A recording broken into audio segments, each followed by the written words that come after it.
Welcome back. Theresa Heaney, you want to get in? I do indeed, because I believe we have the policy that really needs to be looked at in Europe. Catholic Democrats. I'm the only candidate standing in the South constituency that has put the family firmly on my policy. We believe that to support the family is actually crucial. If we're to build a strong nation, strong communities, we must look again at the family. And I'm delighted to know that 250 people, candidates like myself, have signed up to a family-friendly manifesto in Europe, which means that if we are elected, and I really hope the Irish people will look and elect us, that we have a strong cohort of people to ensure that the family, which is under fundamental attack, particularly from the gay and women's movement, which actually wants the abolition of the family based on marriage. And we believe the time is now. We must stand firmly. We must oppose it. What's it got to do with the European Parliament? It's got a huge lot to do with the European Parliament, as it does with the Dáil, in fact, because the war is on against the family. But tell us about what it's got to do with the European Parliament. Because the European Parliament is pushing the agenda, as indeed is the UN, and the abolition of the family has been clearly detailed. The European Parliament is pushing for the abolition of the family. Absolutely, through its policies. Tell us the policies. Through its policies. Tell us the policies that it's pushing to abolish the family. Well, every attack on the family, every attack undermining the family, forcing mothers out to work, unfair tax discrimination, individualisation. Now we see a granny tax coming. For parents who look after children, grandparents who look after children. All of these What's that granny tax got to do with the European Parliament? It's got an awful lot to do, because the European Parliament has been directing for years how many women it wants into the workforce. What? It's directing childcare. It's offering opportunities, choices to women to join the workforce if they want to do so. Yes, it is, but at a huge cost. And it's not a good idea to give women choices. Women already have choices. The choice women do not have at the moment is to actually choose, obviously, who's going to look after their children if the government is coming after the grandparents for granny tax. A woman finds it very difficult to remain in the home through tax individualisation and other policies. That's one of our policy areas. The other policy area is that I'm the only candidate standing in the South that has called for the withdrawal of the dangerous cervical cancer vaccine, which is harming girls. That's coming in from Europe. That's been approved by the European Medicines Board. That vaccine is a hoax vaccine, contaminated.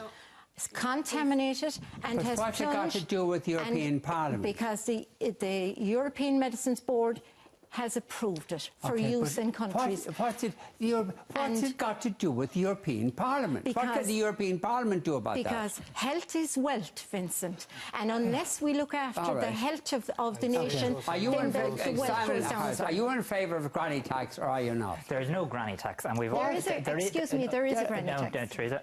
Is there a grandfather tax? There is no granny tax. Is there a grandfather tax? Vincent, there's an important point here. Sorry. There is no granny tax proposed. There is no granny tax. Why? And you can wave any piece of paper you want. This country has a proud record of grandparents looking after their children in the home, and there's no proposal to change that. But when Theresa talks about the family, it would be very nice if you'd clarify exactly what you're talking about. Because you're talking about some families. And if we take a decision in this country to offer equality to gay and lesbian couples, that'll be done by a referendum on marriage equality, which I hope the people will pass. The gay and lesbian... Unless I fell asleep during the break and we're back in 1930s Ireland, this is a republic and we don't live under God's law. To interrupt, huh? Thank you. The last time I debated Theresa, she told us that we live under God's law. I live in a republic where we look after every citizen and treat all citizens equally, or at least that's where we should be striving to go. So when you talk about the family, will you explain which families in Ireland you'd like to get out of it? And when you talk about Catholic Democrats, do you represent Democrats who aren't Catholic? I'm talking about our policy. Catholic Democrats' policy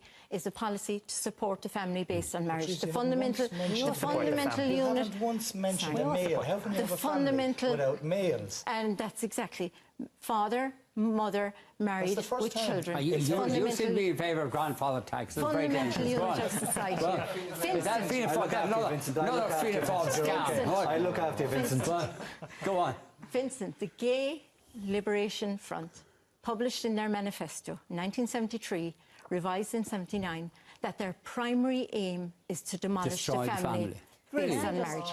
Absolutely. Fantastic. What have you got against gay people? I'm not against gay people.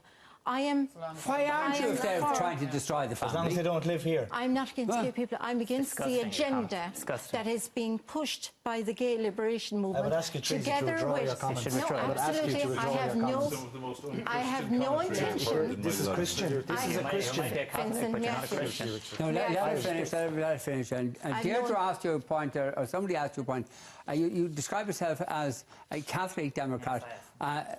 Simon, does that mean that you wouldn't be in favour of Protestant Democrats? Or would you be, or how about Catholic fascists? Would you be in favour of them? What? I'm Catholic Democrats supporting the family, calling for a withdrawal of the cervical cancer vaccine damaging girls, and also, and Vincent, on the water tax, which is also a family issue. All right, because people are being charged and they're wondering why we're being charged for water. The waterways in Ireland and the streams are contaminated with the estrogens from the contraceptive pill, and that report is being held until 2016, until all our water charges are implemented, and then we will be paying. Phil Hogan is to blame, is he? We will be paying, Vincent. We will be paying. We've bailed out. Is Phil Hogan contaminating the water with estrogen from contraceptive pills? Is that it? I know. Vincent, I know it sounds hilarious, but it's actually true. And that report, early warnings, late lessons, has been held over until 2016. Until 2016, when we will be bailing out the pharmaceuticals. Okay. Thank you. At the risk of being, I think, I'm Protestant, divorced, and I'm on the pill, so maybe not very welcome there. Anyway, too much information. May I tell you a story? I think it's quite interesting. I hope you're not contaminating the water. Well, I don't know. I'm very sorry. You know, Vincent, it's not funny, Anyway, because the point I want to talk about debt. Debt has been the whole issue behind my campaign. But I was happy